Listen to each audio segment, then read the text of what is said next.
নমস্কার বন্ধুরা, travel with দেবারতীতে আপনাদের স্বাগত। আর এটা আমার পুরী ভ্রমণের পার্ট 3 পর্ব। তো আমরা প্রথম দুদিন তো ভিক্টোরিয়ায় ছিলাম, 5 দিনের আমাদের প্রোগ্রাম ছিল। আর আমরা এখানে এখন এসেছি। আচ্ছা, যারা মিস করে গেছেন আমার প্রথম দুটো পর্ব, তারা আই বটনে দেখে নেবেন। আমরা এখন এসেছি শ্রীগালে, লাস্ট 3 দিন এখানেই থাকবো। তো আমরা যেইভাবে এসেছি সেটা বলি, সেটা সব থেকে ভালো। সেটা হচ্ছে আমরা ইকো ব্যাংকের থ্রুতে এসেছি, যার জন্য আমাদের বাজেটটা প্রচণ্ড ভালোই ছিল, চিপ ছিল। আর হোটেলটাও খুব ভালো, জানেনই সবাই। আমি এর আগেও দুবার ছিলাম, কিন্তু ইকো ব্যাংকের থেকে যাইনি, এবার গেছি। আমাদের প্রোগ্রাম ছিল যাব, কিন্তু আমরা সঠিক সময় কাটতে পারিনি, ইকো ব্যাংকের সঙ্গে যোগাযোগ করতে পারিনি। তাই জন্য আমরা যখন পরে গেলাম, তখন আমরা যে রুম পেয়েছি তাতেও আমরা হ্যাপি। আর প্রথমের দিকে আমরা যদি বুক করতাম, তাহলে তো আমরা সাইড সি ফেসিং রুমগুলোই পেতাম। আর চলুন এখন চারিদিকটা দেখুন। এটা একটা অ্যাকোয়ারিয়াম ওপেন, এদিকে একটা রেস্টুরেন্ট আছে, এখানে মা সবাই বসে আছে। আমরা চলে এসেছি ভিক্টোরিয়া থেকে, খুব মিস করছি ভিক্টোরিয়াতে। তো যাই হোক, এখানেও খুব ভালো লাগবে। আর এখানে তো রেস্টুরেন্ট খুব ভালো, এটাও ভালো। আর ওদের নিজস্ব যে রেস্টুরেন্ট আছে সেটাও খুব ভালো। তো চলুন আমরা এরপর হোটেলের রুম রিভিউগুলো দেখাই।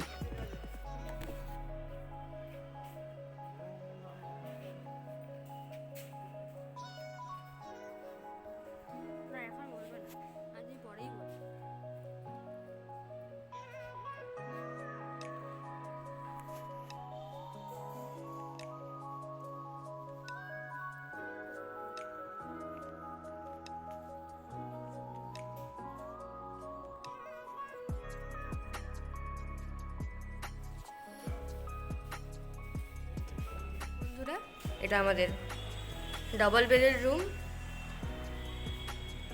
আমাদের টোটাল মেম্বার তো 6 জন আর একটা চাইল্ড, এখানে 2 জন থাকবে।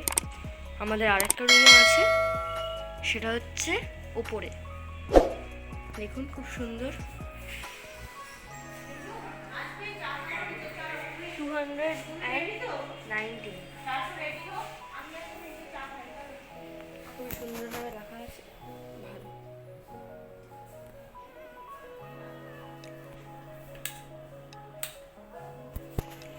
ঘড়িও প্রোভাইড করা হয়েছে, টিভি। চলো দেখুন ওয়াশরুমটা কেমন, আগে এটা দেখে নি। বাহ, ভালো জায়গা আছে। এবার চলো দেখুন না, এবার হচ্ছে উপরে না, মানে বাড়তে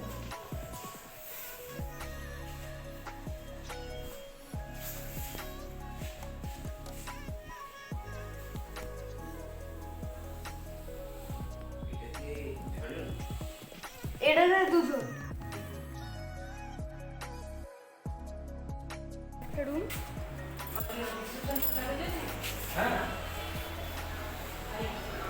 320।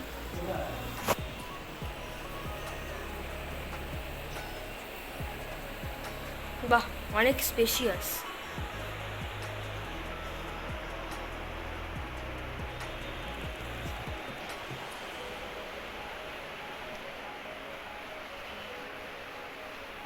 বাহ, অনেক বড় তো। এখান থেকে এই গার্ডেনটা দেখা যাচ্ছে। আচ্ছা, মানে এটা ব্যাক সাইড, হ্যাঁ ব্যাক সাইড এটা। যাই হোক, তাও দেখুন গার্ডেনটা খুব সুন্দরভাবে সাজাচ্ছে। এবার চলুন বাথরুমে দেখা যাক কি আছে। ওয়াশরুম বড় আছে, ক্লিন।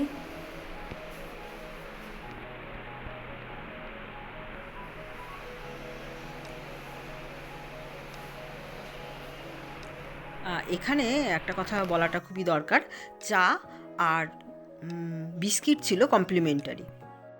আর চায়ের টেস্টটা ছিল একেবারে দুর্দান্ত। আর অবশ্যই এখানে আমি আমার এই পর্ব শেষ করলাম।